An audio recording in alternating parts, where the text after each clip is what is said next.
జమ్మూ కాశ్మీర్లో శ్రీనగర్కు సమీపంలో ఉన్నటువంటి అత్యంత సుందర ప్రదేశమైనటువంటి పెహల్గాంలో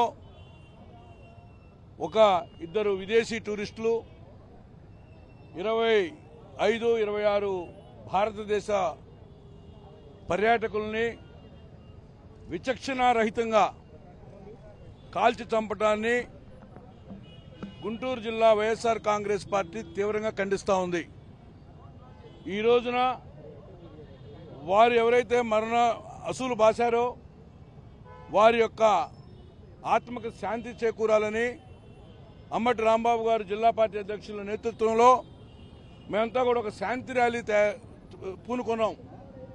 దీనివల్ల మేము చెప్పేది ఏంటంటే భారతదేశంలో ఇటువంటి దుశ్చర్యలు పునరావృతం కాకూడదని, ఇటువంటి సందర్భాల్లో భారతదేశం మతాలకు అతీతంగా, రాజకీయాలకు అతీతంగా, ప్రాంతాలకు అతీతంగా ఏకత్వంలో భిన్నత్వంలో ఏకత్వం చూపించేటువంటి దేశానికి వైఎస్ఆర్ కాంగ్రెస్ పార్టీ ఎప్పుడూ అండగా ఉంటుందని చెప్పి తెలియజేసుకుంటూ, మరి ఈ రోజున మరణించినటువంటి వారికి ఆత్మశాంతి వైఎస్ఆర్ కాంగ్రెస్ పార్టీ ఒకటే డిమాండ్ చేస్తూ ఉంది.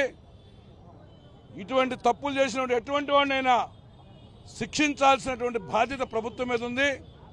ముఖ్యంగా రెసిస్టెంట్ ఒక ఫోర్స్ ఏదైతే వచ్చిందో ఆ ఫోర్స్ని అణిచివేయాల్సిందిగా ఈరోజు కేంద్ర ప్రభుత్వాన్ని మేము డిమాండ్ చేస్తున్నాం.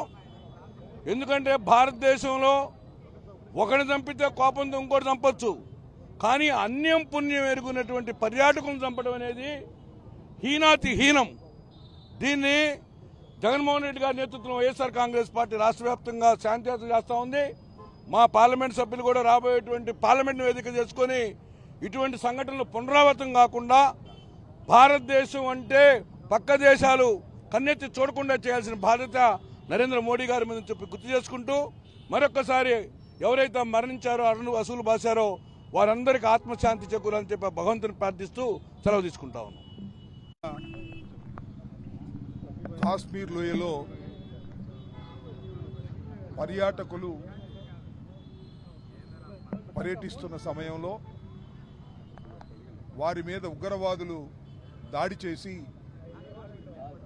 ఇద్దరు విదేశ పర్యాటకులు, మిగతా వారు భారతీయ పర్యాటకులు సుమారుగా 30 మందిని విచక్షణారహితంగా కాల్చడం, వారు మరణించటం చాలా దురదృష్టకరమైన పరిణామమే కాక అందరూ ఖండించేటటువంటి పరిణామం అది. ఈ రోజున వైఎస్ఆర్ కాంగ్రెస్ పార్టీ తరఫున